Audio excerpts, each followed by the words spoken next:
grupo irregular colombiano Comando de la Frontera operaba desde territorio ecuatoriano. 3 campamentos han sido descubiertos por los militares. Alerta por segundo posible caso de reinfección de coronavirus en el país.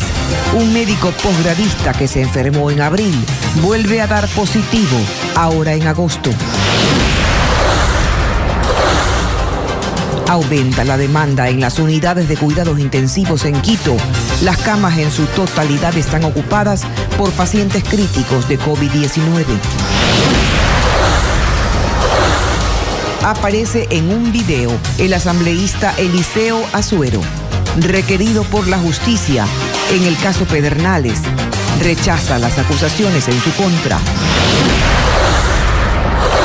Televidentes, amigos, buenas tardes. Bienvenidos a una nueva semana informativa en Televistazo. Las Fuerzas Armadas del Ecuador están en alerta por infiltraciones de grupos subversivos colombianos en la frontera.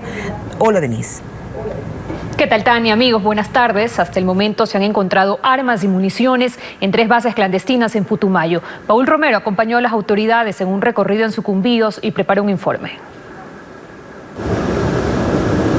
Las Fuerzas Armadas intensificaron las operaciones militares en la frontera norte, en el sector de Putumayo, en la provincia de Sucumbíos. Durante los últimos días han encontrado 3 campamentos clandestinos con pertrechos militares, además también con armas y municiones. Es por ello que las principales autoridades, encabezadas por el ministro de Defensa, Osvaldo Jarrín, el jefe del Comando Conjunto, general Luis Lara, entre otras autoridades, han llegado a este lugar para verificar cómo se están desarrollando estas operaciones. La operación denominada Coraza se realizó desde el pasado jueves en la frontera norte, con la participación de unidades de élite de las Fuerzas Especiales, especialmente en el sector de Concepción, frontera entre Ecuador y Colombia. Esta zona está militarizada. Se han encontrado varias evidencias de grupos presumiblemente subversivos del vecino país vinculados al narcotráfico, quienes abandonaron el lugar antes de la operación militar. Se han encontrado fusiles, alimentadoras, municiones, chalecos de combate. También están panfletos con el distintivo de Comando de las Fronteras, entre otras evidencias. En el transcurso de esta mañana, las autoridades militares informaron al ministro de Defensa todo lo relacionado a las operaciones, en donde se han empleado más de 140 militares. Por lo que se conoce, se denomina uno de los grupos Comandos de la Frontera y son elementos disidentes y que pertenecen a Colombia, que en búsqueda probablemente de refugio tratan de infiltrarse en el territorio ecuatoriano. Las operaciones se ejecutan y se intensifican sobre la base de la información de inteligencia.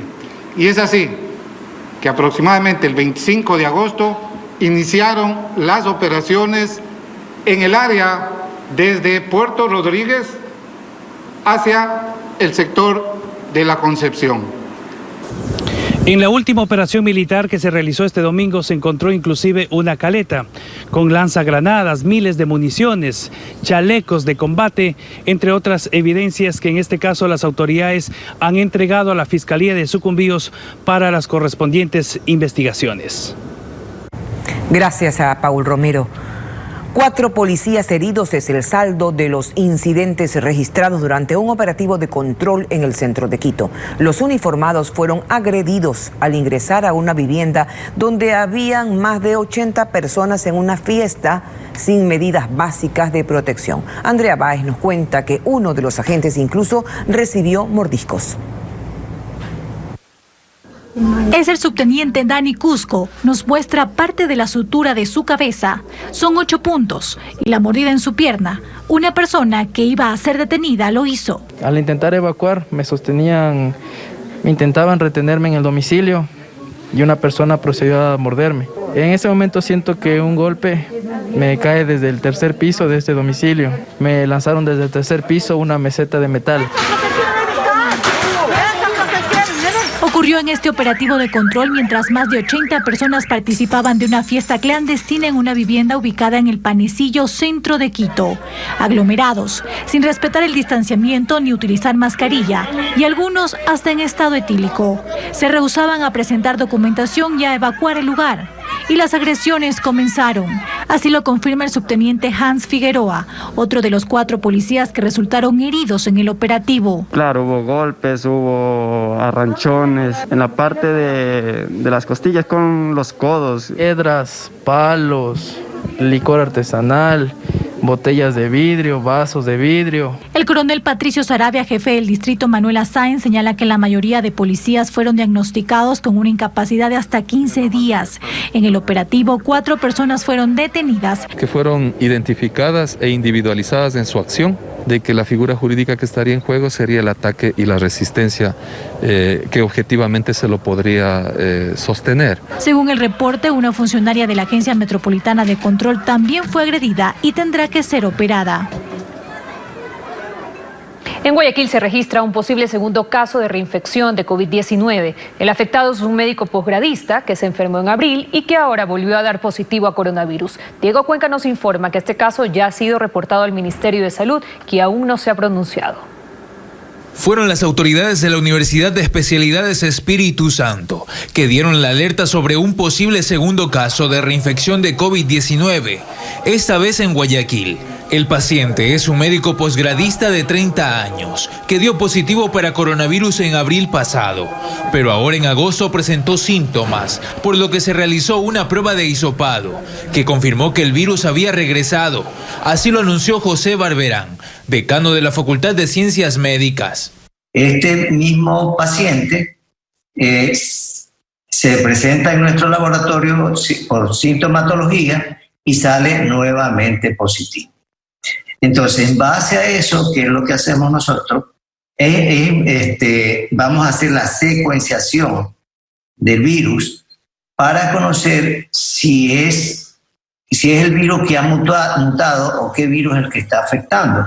Los síntomas que presentó el paciente fueron dolor de cuerpo y dificultades respiratorias, que lo llevaron a la unidad de cuidados intensivos de una casa de salud, donde permanece estable. Desde este lunes, empezaron a estudiar el caso para determinar si se trata de una nueva cepa, y los resultados estarían listos entre el miércoles o jueves. La secuenciación del virus que se inició hoy día, ya, pero no podemos decir que existe una reinfección hasta no tener nosotros una base científica que avalide esta información. Los exámenes se están realizando en el Instituto de Microbiología de la Universidad San Francisco de Quito, donde este fin de semana se confirmó el primer caso de reinfección de COVID-19. Se trata de un hombre de 46 años, residente en la capital, que se había contagiado en mayo, pero que volvió a infectarse en agosto. Esto no tiene que causar absolutamente ningún pánico. Lo más probable es que la mayoría de gente que se infecte sí guarde inmunidad por algún tiempo. Los informes médicos de ambos casos han sido enviados al Ministerio de Salud, pero hasta el momento no hay un pronunciamiento oficial. Hay preocupación por la creciente demanda de camas en las unidades de cuidados intensivos en Quito. El Ministerio de Salud asegura que todas las camas están ocupadas, inclusive en el hospital de la policía habilitaron más espacios. Carla Delgado ingresó a una de las áreas críticas y nos tiene los detalles. Es la unidad de cuidados intensivos del hospital de la policía en Quito. Espacio en donde se viven los escenarios más catastróficos que va dejando el curso de esta pandemia. Aquí los médicos intensivistas trabajan a contrarreloj. Su profesionalismo y destreza son vitales para la evolución de los pacientes, que conectados a estas máquinas luchan por sobrevivir. A pesar de que en Quito ya se han liberado camas de hospitalización, la demanda en UCIs creció aceleradamente desde hace 2 semanas, lo que preocupa a las autoridades hospitalarias. El 29% de la mortalidad ha sucedido en este mes de agosto, en estos días. Eso significa que la crisis por terapia intensiva ha aumentado. Por ello aquí incluso esta semana incrementaron 6 camas más. Actualmente nosotros tenemos una tercera UCI con 6 camas disponibles, en este momento están vacías. Sin embargo, prevemos que hasta la noche ya se llena totalmente esa UCI. Pero esto no solo ocurre en esta casa de salud. Según datos del Ministerio de Salud Pública, al momento en Quito existen 162 camas destinadas para cuidados intensivos. Todas ellas están llenas. El ministro de Salud, Juan Carlos Ceballos, explica el porqué de esta mayor demanda en cuidados críticos. Nosotros estamos recogiendo pacientes que se encuentran y que están en la periferia de Quito y los estamos derivando a dos tipos de áreas. Un área que es el área hospitalaria, que ha sido habilitada para que tenga personal adecuado para su tratamiento crítico, que tengan todos los aparatos que se necesitan como ventiladores, respiradores, monitores, etcétera, y también las unidades de cuidados intensivos. Quito es la ciudad con más contagios del país. Ya registra 21.589 casos positivos de COVID-19. Una guardacosta de Estados Unidos fue parte de una maniobra militar que se desarrolló cerca de la zona exclusiva insular en donde se ubica la flota pesquera extranjera. Merlin Ochoa nos informa que estos ejercicios buscan fortalecer los controles en alta mar, mientras la flota pesquera extranjera está rumbo al sur de Galápagos. En alta mar, en el límite de la zona económica exclusiva de Galápagos, permanecen más de 300 buques extranjeros, la mayoría de bandera china. En esa zona se realizó un ejercicio militar en colaboración con la Armada de Ecuador y Estados Unidos. La operación simuló una inspección y abordaje a un buque chino. El contraalmirante Lenin Sánchez, director nacional de espacios acuáticos, dice que fue un patrullaje combinado de 2 días. Ejercicios de fonía que recuerden procedimientos para interdicción de naves, solicitudes de abordaje, control e inspecciones. Este buque estadounidense recorre el Pacífico Occidental controlando actividades ilícitas. Es una embarcación militar que porta incluso un helicóptero. Tiene capacidad de detección y defensa contra ataques químicos, biológicos y radiológicos, además de sensores avanzados y sistemas de control de tiro. En este caso hubo un intercambio de información sobre la flota extranjera. Y específicamente corroborando el trabajo que realizan los guardacostas, tanto de Estados Unidos como los nuestros, del control y el combate a las actividades ilícitas en el mar. Mientras tanto, en los próximos días, Ecuador firmará un convenio internacional con un organismo no gubernamental que busca detectar las redes delictivas que se dedican a la pesca ilegal en alta mar. Y la organización es Global Fishing Watch, que es una entidad dedicada al posicionamiento de los barcos que están realizando faenas de pesca. El último informe militar establece que la flota pesquera extranjera avanza hacia el sur de Galápagos y se cree que continuará hasta aguas internacionales que limitan con Perú.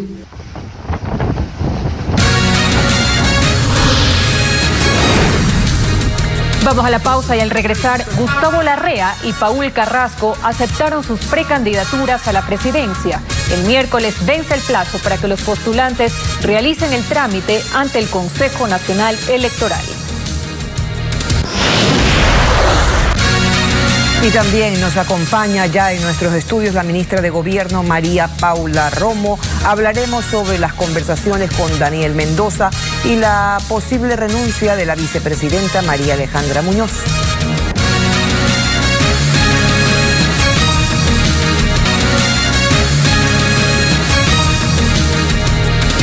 Seguimos con más información. El movimiento Creo y el Partido Social Cristiano estarían a pocas horas de confirmar una alianza electoral para las elecciones presidenciales del 2021.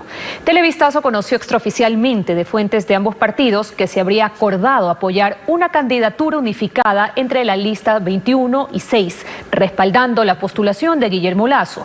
En lo legislativo, cada tienda política tendría sus propias listas. El PSC, por su parte, informó en redes sociales que se hará un anuncio en las próximas horas, pero oficialmente no se han dado detalles.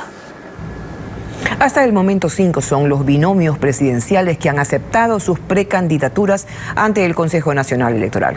Esta mañana los postulantes por los movimientos Democracia Sí y Juntos Podemos llegaron hasta las oficinas de la entidad en Quito. Alex Ceballos estuvo allí y nos cuenta. El Consejo Nacional Electoral empezó la semana con una agitada actividad. dentro del calendario para las elecciones presidenciales 2021. Más o menos un 60% de las organizaciones políticas ya tendrían aceptados sus cargos en la mayoría de sus candidatos. Gustavo Larrea, candidato presidencial del movimiento político Democracia Sí, llegó junto a la guayaquileña Alexandra Peralta, su binomio, para formalizar su participación en la contienda. Creo que el país vive una de las crisis más altas económicas por falta de empleo y de generación de recursos. Y nosotros apuntamos a que el país pueda tener una oportunidad. Posteriormente, y aunque con menos simpatizantes, llegó el exprefecto de la SUAY, Paul Carrasco, candidato a la presidencia por el movimiento Juntos Podemos. Y hemos conversado con sectores como el mismo señor Guillermo Lasso. Sí, hemos conversado con sectores del centro, hemos hecho un llamado a sectores del centro y estamos en esa perspectiva, ¿no? Hasta la mañana de este lunes, el Consejo Electoral ha registrado la aceptación de 5 binomios presidenciales y en la tarde recibirá 5 movimientos más. Lunes es el Partido Avanza, Libertades Pueblo, Sociedad Patriótica. Estamos recibiendo a Democracia Sí. Y viene también a la 1 de la tarde la organización política Podemos y a las 3 de la tarde Pachacutic. El miércoles termina el plazo para que las organizaciones políticas firmen el acta de aceptación de la precandidatura, que es de forma presencial. De ahí tendrán 3 días para definir posibles alianzas y las inscripciones de las candidaturas a partir del 18 de septiembre. Este lunes, el movimiento Fuerza Ecuador completó el proceso de aceptación de los precandidatos para la Asamblea Nacional por las 4 circunscripciones de la provincia del Guayas. El acto se desarrolló de forma parcial ante la falta de algunos de los postulantes en la delegación del Consejo Nacional Electoral en Guayaquil. La entidad explicó que ya van 10 movimientos políticos que han logrado la firma de la aceptación de sus precandidatos a la función legislativa. Eliseo Azuero dice que el audio de la conversación con Daniel Mendoza fue manipulado y asegura que nunca habló sobre legisladores que obtuvieron dinero, sino solo ideas. Esto lo señaló en un video remitido a la Comisión Legislativa que investiga su caso, pero que no fue aceptado. Patricio Díaz con los detalles. Es el legislador Eliseo Azuero, desde un lugar desconocido, pues se encuentra prófugo por la investigación judicial del caso Pedernales. En este video se refiere al audio que se filtró de su conversación con Daniel Mendoza y específicamente a la parte de la transcripción presentada por Fiscalía, donde habla de sus compañeros de bancada. Para Azuero, no es lo que parece. Yo al señor Daniel Mendoza le dije, bueno, sí cogieron. ¿Pero qué cogieron? No dije que era dinero. Cogieron una idea por la que íbamos a ser perseguidos. Habla supuestamente del cambio en una norma que beneficiaba a la región amazónica, su región. Sin embargo, dice que el audio está manipulado. Que por una grabación artificiosa, malintencionada, con doble sesgo, que no debería tener valor alguno, soy llamado a tener prisión preventiva y perseguido. E insisten que no entregó a la ministra María Paula Romo la carpeta de René Tamayo, hoy detenido, para que se lo nombre director del CERCOP.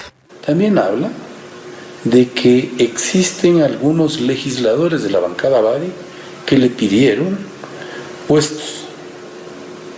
¿Quién mismo es el que le nombró? Pues quiere decir, consecuentemente, de que muy a pesar de que él hace una delación tan grave contra ellos, también dice que yo soy la persona que le hubo nombrado.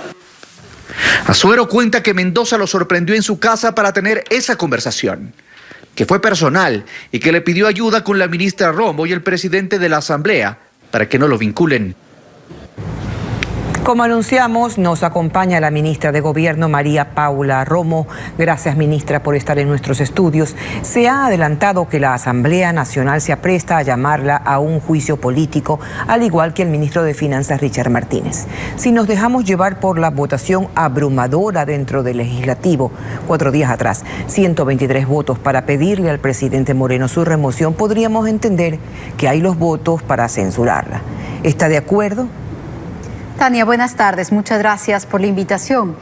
hay que dejar que estos trámites se den. Todos los sujetos, todos los ministros estamos sujetos a este tipo de control político, pero para eso hay que plantear un juicio político, hay que recoger las firmas de ese juicio político, luego tiene que ser calificado y luego hay un trámite al que con gusto concurriré si es que me llaman.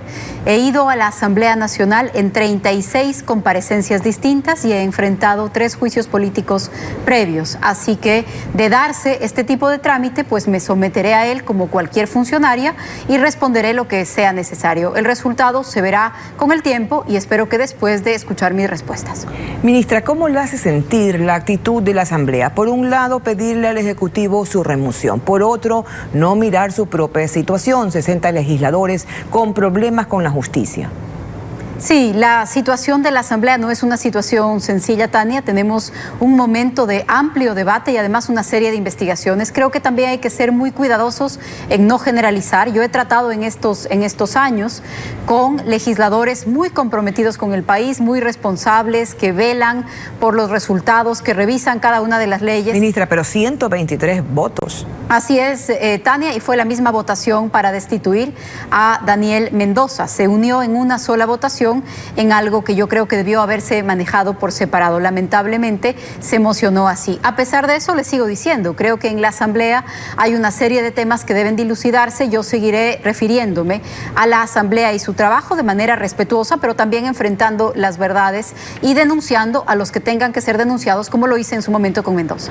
Ministra Romo, sin ir a los detalles de la denuncia del portal digital La Posta, que la puso en el centro del reparto de hospitales, denuncia a la que usted respondió anoche por redes sociales.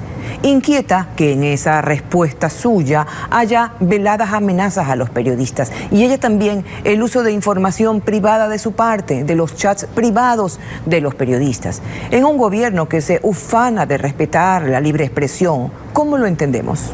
Gracias, Tania, por la pregunta, porque en verdad no hay ninguna amenaza ahí. Yo simplemente lo que hago es poner unos ejemplos para tratar de probar mi punto. El punto de que no se deben sacar de contexto conversaciones, el punto de que no se pueden extremar los ejemplos y a través de una relación con una persona y otra llevar a una trama de delito, que creo que es lo que en este caso han hecho. Uso los ejemplos para decirlo. Pero al hablar, perdone, pero al hablar de delito, al decir que eso es un delito, y que lo diga la mujer más poderosa del país, la ministra de gobierno, ante un periodista, ¿eso es una amenaza o no? No, en lo absoluto, Tania. Este gobierno y ninguno de sus funcionarios ha demandado o ha perseguido judicialmente a periodista alguno. No solamente eso, sino que reformamos la ley de comunicación, eliminamos la superintendencia de comunicación.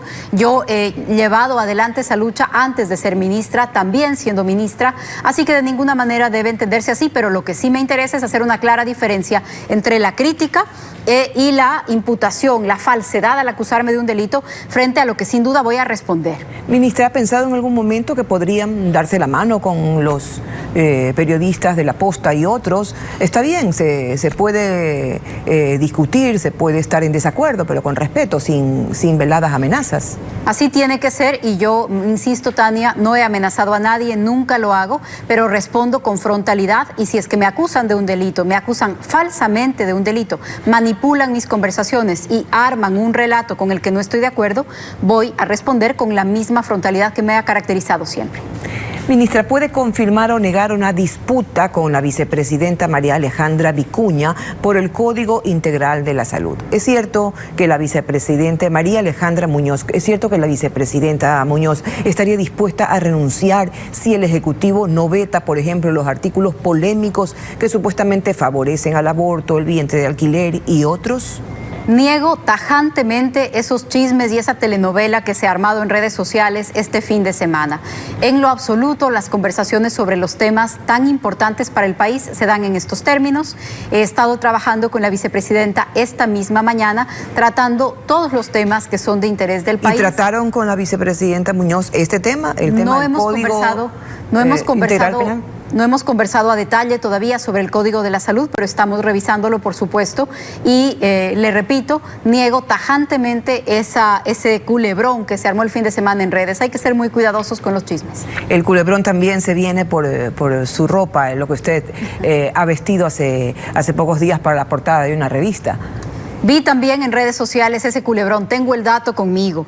Es el cuadro pintado por una artista ecuatoriana de apellido Merizalde, pintado en el 2015, se llama Silencio. Entonces no es irrespetar a nadie.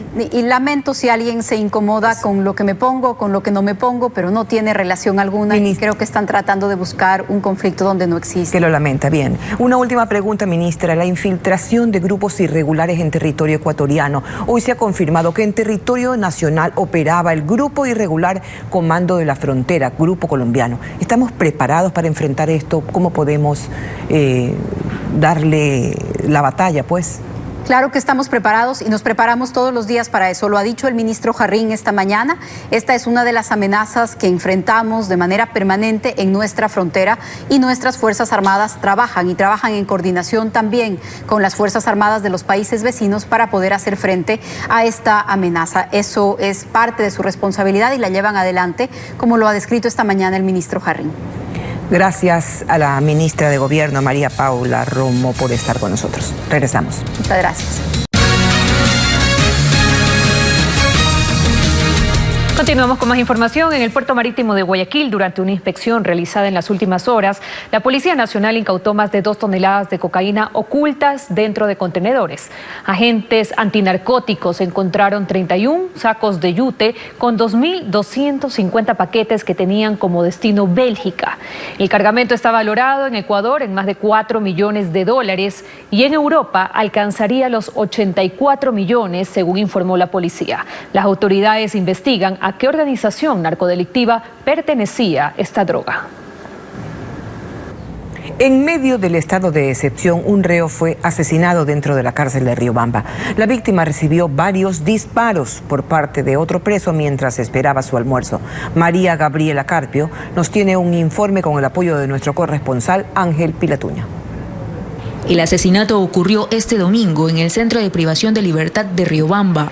La información preliminar que se maneja es que la víctima estaba haciendo fila para recibir el almuerzo en los patios de esta prisión, cuando de pronto otro reo se le acercó, sacó un arma de fuego y le disparó varias veces. Como consecuencia, el recluso identificado como Manuel Ortigano murió de inmediato. Así lo indicó Luis Montes de Oca, jefe zonal de la DINASET. Especialmente en el sector de los patios se encontró una persona de sexo masculino en posición de cúbito ventral, aparentemente con unos 3 pasos de proyectiles de arma de fuego. El fiscal Diego Hernández señaló que están investigando el hecho y además cómo fue ingresada el arma hasta el interior de la cárcel. Veamos qué persona o qué personas están detrás de estos hechos que se realizaron acá en la ciudad de Riobamba. Sin embargo, horas después se vinculó a un reo sospechoso recluido por otro asesinato. En su cuenta de Twitter, el Servicio de Atención a Privados de Libertad mencionó que Carmelo Z, quien sería el presunto causante del crimen, fue trasladado días atrás a este centro de rehabilitación por disposición judicial. Tiene un proceso por una muerte aquí en la ciudad de Riobamba, en el cual estaba esperando ya su sentencia. Es otra muerte violenta que ocurre dentro del sistema penitenciario del país, declarado en estado de excepción. Esta mañana se reportó un incendio de 2 bodegas en el noroeste de Guayaquil. Decenas de bomberos acudieron a esta emergencia, en la que incluso hubo explosiones, como nos informa William Yo.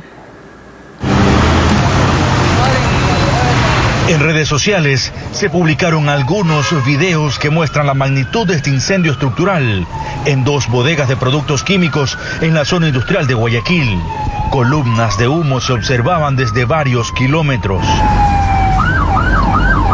Unos 200 bomberos y 30 motobombas llegaron al sitio para combatir el fuego. El jefe del cuerpo de bomberos, Martín Cucalón, lideró este operativo. Tenemos mucha pintura, tintes, por eso tenemos que descifrar bien qué tipo de resinas y de pinturas son las que se han quemado aquí el día de hoy. En el sitio permanecen las brigadas de bomberos, paramédicos y policías. Desde la mañana, con carros, escaleras, trataron de apagar las llamas por todos lados. No se reportan personas heridas. Los moradores de este sector del noroeste de la urbe se alarmaron por las explosiones que se escucharon en el sitio. Nos acercamos más, vimos 2 explosiones. Se sentía el fogaz que salía. Las 2 explosiones eran ¿cómo se llama? Un fogaz que salía, un fogaz. Los bomberos elaborarán un informe técnico que se adjuntará a la investigación de la policía sobre este incendio. Música, así estamos despidiendo este espacio informativo. Tania. Gracias por acompañarnos. A las 19 horas habrá más noticias. Un abrazo para todos.